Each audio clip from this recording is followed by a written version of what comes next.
Hello बच्चों, मैं आभास अपने चैनल आभास के एविडेंस पे आपका स्वागत करता हूँ। बच्चों, हम लोगों ने मैथ में नंबर सिस्टम और पॉलिनोमियल पढ़ रहे हैं। पॉलिनोमियल खत्म होने वाला है चैप्टर सेकंड, और केमिस्ट्री का मैंने एक चैप्टर, बायो का एक चैप्टर सर पढ़ रहे हैं, वो भी खत्म हो जाएगा 2 लेक्चर में। और मैंने फिजिक्स का चैप्टर फर्स्ट मोशन पढ़ा दिया है। आज हम पढ़ेंगे हिंदी ग्रामर के बारे में। बच्चों, हिंदी व्याकरण में हमें सारी बातों को पढ़ना है, ठीक है। भाषा क्या है, भाषा का विकास कैसा हुआ, ठीक है। भाषा की विशेषताएं, ठीक है। भाषा सीखने के क्या क्या सोपान हैं, ये सीखना है। संज्ञा, सर्वनाम, विशेषण, क्रिया, सब कुछ पढ़ना है। सबसे पहले हम वर्ण विचार पढ़ेंगे, वर्णों के उच्चारण स्थान को पढ़ेंगे, ठीक है। उसके बाद संधि, समास, उपसर्ग, प्रत्यय, सारी चीज़ों को पढ़ना है, ठीक है। तो सीक्वेंस वाइज मैं पहले स्टार्ट कर रहा हूँ भाषा से, ठीक है। बच्चों देखिए, भाषा क्या है, ठीक है। भाषा सबसे सटीक बताया जाए तो भाषा विचार के आदान प्रदान करने का एक माध्यम है, ठीक है। विचारों के आदान प्रदान करने का एक माध्यम है। बात को समझिए। जैसे मान लीजिए कोई एक गूंगा व्यक्ति है, उसको आपने मिठाई खिला दिया और उससे पूछिए कि इसका स्वाद कैसा है, तो उसके वो स्वाद को व्यक्त नहीं कर पाएगा कि हाँ अच्छा है, मीठा है, ठीक है, स्वादिष्ट है, या कुछ आपने खिला दिया, ठीक है। तो उसको विचारों को व्यक्त नहीं कर पाएगा। किसके माध्यम से? ध्वनि के माध्यम से। आप समझ नहीं पाएंगे। तो विचार क्या है? आध्वन्यात्मक है। और भाषा क्या है? भाषा वह माध्यम है जो विचारों के आदान प्रदान करने का माध्यम है, जिससे हम दूसरे के विचारों को समझ सकते हैं, ठीक है। लेकिन इसके लिए बहुत सारी चीज़ों को जानना जरूरी भी है, ठीक है। जैसे हम भाषा की बात करते हैं तो भाषा शब्द का उत्पत्ति भाष धातु से हुआ है। भाष धातु से हुआ है, ठीक है। भाष धातु से हुआ है, बच्चों ध्यान दीजिएगा। अब धातु क्या है? धातु की बात करेंगे तो ये संस्कृत के शब्द से उत्पत्ति हुआ है, ठीक है। कौन?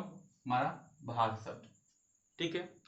भाष शब्द हमारा संस्कृत शब्द, मूल हमारा धातु से, भाषा का मूल धातु भाष है, तो एक संस्कृत का शब्द है, ठीक है।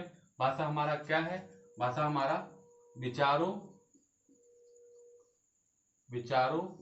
के आदान प्रदान करने का माध्यम है, ठीक है। भाषा विचारों के आदान प्रदान करने का माध्यम है, ठीक है।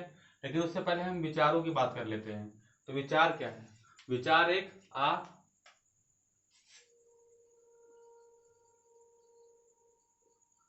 धनात्मक इकाई है, ठीक है। अधनात्मक इकाई का मतलब क्या है? इसका मतलब है कि आ प्लस ध्वनि आत्मक, ठीक है। ध्वनि का मतलब आ लगा है, मतलब नहीं है।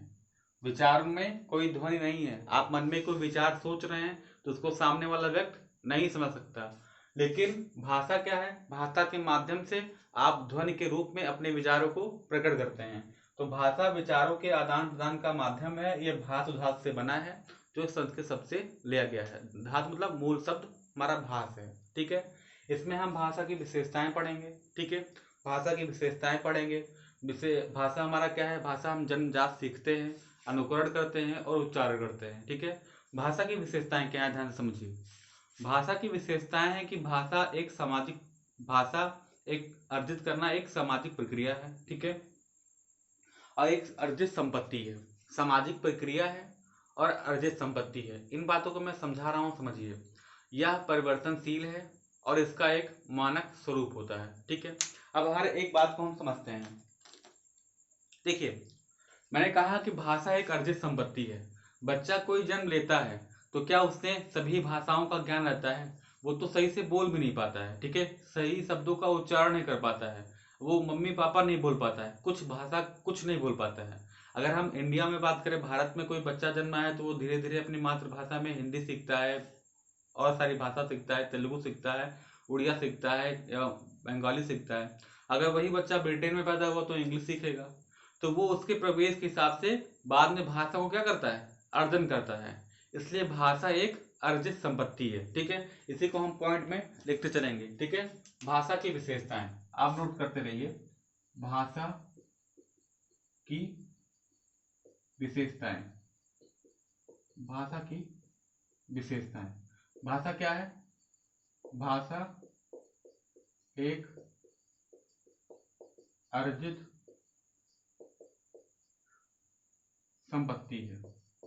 ठीक है, भाषा एक अर्जित संपत्ति है। अर्जित मतलब इसको हमें अर्जन करना पड़ता है। जैसे हम धनार्जन करते हैं, ज्ञानार्जन करते हैं। ठीक है, धन का अर्जन करते हैं, ज्ञान का अर्जन करते हैं। ऐसा नहीं है कि हमें हमेशा विरासत के रूप में मिल गया है। ठीक है, सेकंड, भाषा सामाजिक प्रक्रिया है। ठीक है, भाषा सामाजिक प्रक्रिया है। ठीक है, देखिए अभी मैंने आपको बताया कि भाषा एक सामाजिक प्रक्रिया है। कैसा सामाजिक प्रक्रिया है? क्योंकि समाज में रहने के लिए हम अपने विचारों को आदान प्रदान करने के लिए भाषा का प्रयोग करते हैं, इसलिए भाषा एक सामाजिक प्रक्रिया है। ठीक है, तीसरा पॉइंट देखते रहिए। तीसरा पॉइंट हमारा क्या है? भाषा परिवर्तनशील है। ठीक है, भाषा परिवर्तनशील है। परिवर्तनशील का मतलब क्या है? कि चेंजेबल है। कब? Time to time and place to place. समय के हिसाब से भाषा में परिवर्तन होता है। ठीक है, और स्थान से स्थान में भाषा में भिन्नताएं पाई जाती हैं। ठीक है, आप देखिएगा, आप भी हिंदी बोल रहे हैं, लेकिन आप ईस्ट यूपी मतलब पूर्वी यूपी और पश्चिमी यूपी के भाषाओं में देखिए तो बड़ा अंतर होता है। ठीक है, तो भाषा स्थान के हिसाब से और समय मतलब कि एक दो दिन में नहीं। आप देखिएगा आज से 100-200 साल पहले भाषा का कुछ दूसरा स्वरूप रहा होगा, आज भाषा को दूसरा स्वरूप मानते हैं। ठीक है, तो भाषा हमारा परिवर्तनशील है। ठीक है, और जब परिवर्तनशील है तो इसका कोई अंतिम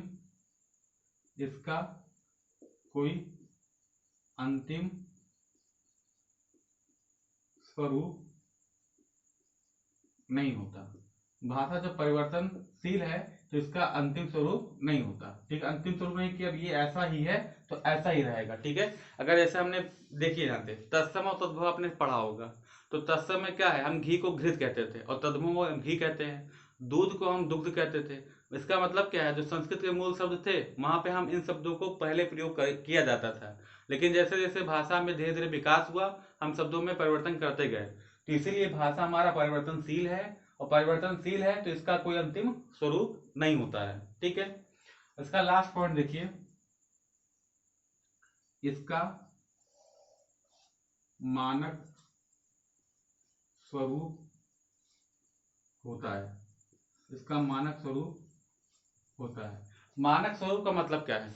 मानक स्वरूप का मतलब है कि जैसे आपको आ लिखना है तो ये आपका मानक स्वरूप है कि हाँ आ ऐसे लिखा जाएगा। ठीक है, आपको का लिखना है तो ये मानक स्वरूप है कि का ऐसा लिखा जाएगा। ऐसा नहीं है कि आप यहाँ का को लिख रहे हैं और लंदन चले जाएंगे तो आप का को ऐसे लिख रहे हैं। ठीक है, तो ऐसा नहीं है कि समय के हिसाब से और प्लेस के हिसाब से, स्थान के हिसाब से बदल जाएगा। तो भाषा की 5 विशेषताएं हैं। ठीक है, देखिएगा ध्यान से, मैं फिर से बता रहा हूँ, भाषा विचारों के आदान प्रदान करने का माध्यम है।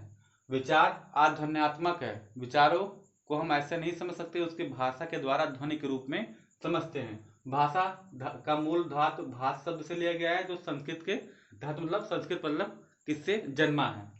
भाषा की विशेषता है, भाषा एक अर्जित संपत्ति है। ठीक है, बच्चा जन्म के बाद भाषा को अर्जन करता है, समाज से, परिवार से। ठीक है, प्राथमिक रूप से वो परिवार से सीखता है, माता से अपने, बाद में वो समाज से भी भाषा सीखता है। ठीक है, इन्हीं बातों को आप प्राथमिक भाषा और द्वितीय भाषा भी सीखते हैं। जैसे आप मातृभाषा जो सीखते हैं वो प्राथमिक है। ठीक है, फर्स्ट लैंग्वेज है, और जो आप समाज में और भाषाएं सीखते हैं, संस्कृत, जर्मन, इंग्लिश, ये हमारा क्या है? सेकंड लैंग्वेज है, इसे द्वितीय लैंग्वेज कहते हैं, द्वितीय भाषा कहते हैं।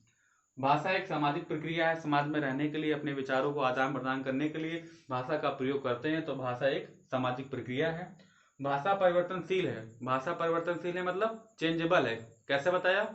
प्लेस टू प्लेस, लिखावट नहीं, बोल बता रहा हूं, भाषा बोलने का तरीका है।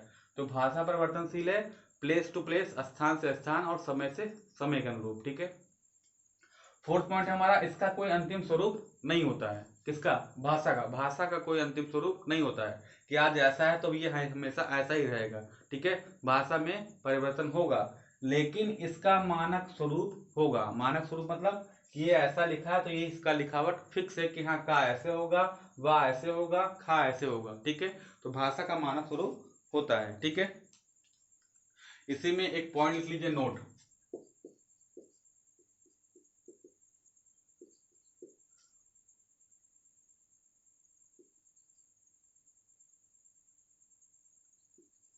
बोलना नहीं, मैं बता रहा हूं, भाषा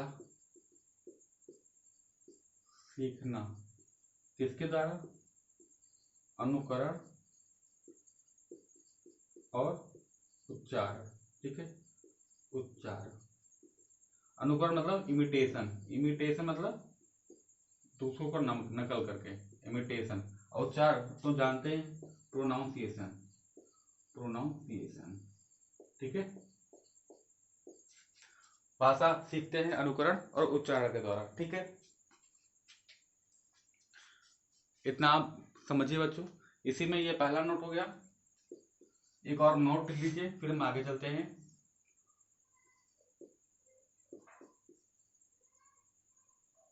सेकंड नोट है हमारा, बोलने की योग्यता जन्मजात होती है। ठीक है, जन्मजात होती है। ठीक है, इसको लिखिए बच्चों, तो आगे चलते हैं। इसमें एक और कर दीजिए, तीसरा पॉइंट, लेखन। लेखन से भी हम भाषा को सीखते हैं। ठीक है,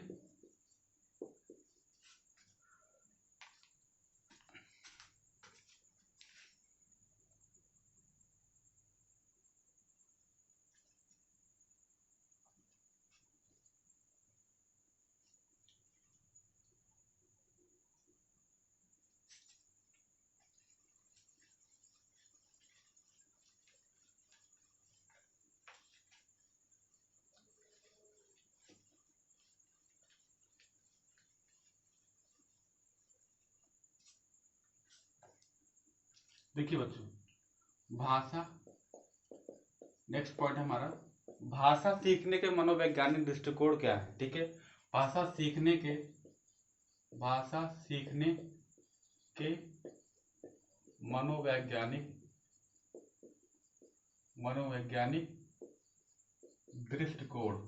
ठीक है बच्चों, देखिए मनोवैज्ञानिक दृष्टिकोण मतलब साइंटिफिक, साइंटिफिक क्या है, साइंटिफिक व्यू क्या है, तो इसके लिए तीन हमारा है, जिज्ञासा, जिज्ञासा, ठीक है, अनुकरण और अभ्यास। ठीक है, जिज्ञासा, अनुकरण और अभ्यास। जिज्ञासा मतलब भाषा सीखने के लिए आपके पास क्यूरियोसिटी होना चाहिए। ठीक है, अनुकरण मतलब इमिटेशन होना चाहिए, जैसा बच्चों में करते हैं। आप 0 से 2 साल के बच्चों में देखिए, इमिटेशन का गुण सबसे ज़्यादा होता है। जैसे वो देखते हैं कि उनके माता पिता या आसपास के लोग करते हैं, वह भी वैसा करते हैं। ठीक है, और अभ्यास मतलब प्रैक्टिस। ठीक है, ये मनोवैज्ञानिक दृष्टिकोण है। ठीक है, और भाषा, भाषा के क्रम क्या है, देखिए ध्यान से, भाषा के क्रम क्या है, भाषा के क्रम क्या क्या है, भाषा का क्रम देखिए ध्यान से, आप इससे याद रखिएगा, सर्व पले। ठीक है, श्रवण मतलब सुनना, तो भाषा का क्रम है सुनना, बोलना। सेकंड हमारा, हम पहले सुनना स्टार्ट करते हैं, फिर बोलना, फिर पढ़ना, पढ़ना पहले आएगा, फिर लास्ट में क्या होता है हमारा, फोर्थ, लिखना।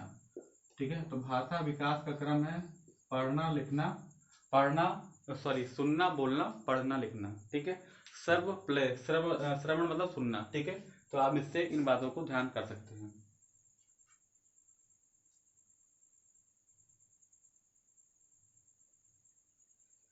ठीक है, चलिए भाषा के प्रकार पढ़ लेते हैं। ठीक है बच्चों, देखिए भाषा के प्रकार पढ़ते हैं हम। भाषा के प्रकार, भाषा के प्रकार आप जानते होंगे कि भाषा कितने प्रकार के हैं, तो भाषा के प्रकार पढ़ते हैं हम, भाषा के प्रकार। तो भाषा प्रकार देखिए 3 टाइप के होते हैं हमारे, ठीक है। कौन कौन से? लिखित, मौखिक और सांकेतिक।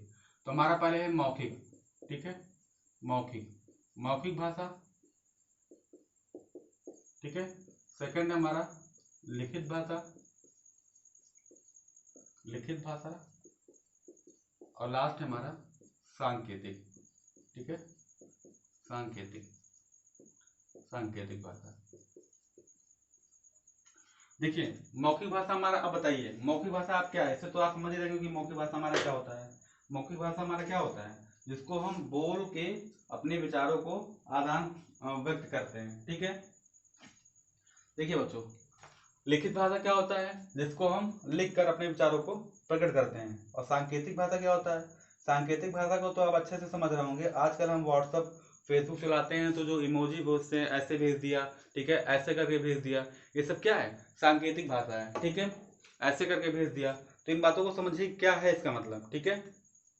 ये सब हमारे क्या है? सांकेतिक भाषा है।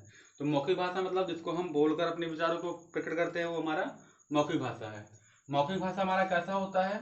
ये हमारा सरल होता है, ठीक है, सरल होता है बोलने में भी और समझने में भी। लिखित भाषा हमारा क्या होता है, इसके बारे में हम बात करते हैं। लेकिन सांकेतिक भाषा क्या होता है? सांकेतिक भाषा क्या होता है? इसमें सामने वाला व्यक्ति उस संकेत को या सिंबल को जिससे आप संकेत कर रहे हैं या इशारा कर रहे हैं, उसको समझता है कि नहीं। तो सांकेतिक भाषा हमारा क्या है? कठिन है, क्योंकि सामने वाला समझ रहा है उसको कि नहीं समझ रहा है, ये सामने वाले पर डिपेंड करता है कि वो उस भाषा को या उस सांकेतिक लैंग्वेज को समझ रहा है कि नहीं। लिखित भाषा क्या है? ये लिखित भाषा हमारा सरल भी है और कठिन भी है, ठीक है।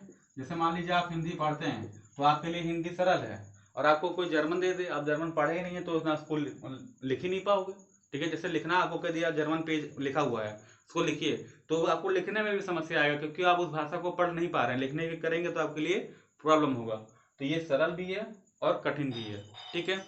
इसको नोट करिए बच्चों। फिर हम पढ़ेंगे भाषा विकास के क्रम। देखिए अभी तक हमने क्या पढ़ा? हमने पढ़ा भाषा क्या है? विचारों के आदान प्रदान करने का माध्यम है। भाषा की विशेषताएं पढ़ा कि भाषा अर्जित संपत्ति है, सामाजिक प्रक्रिया है, मानक स्वरूप होता है, परिवर्तनशील है, ठीक है, अंतिम स्वरूप नहीं होता है। जब परिवर्तनशील है तो अंतिम स्वरूप नहीं होगा। उसके बाद हमने सीखा कि मनोवैज्ञानिक दृष्टिकोण क्या है।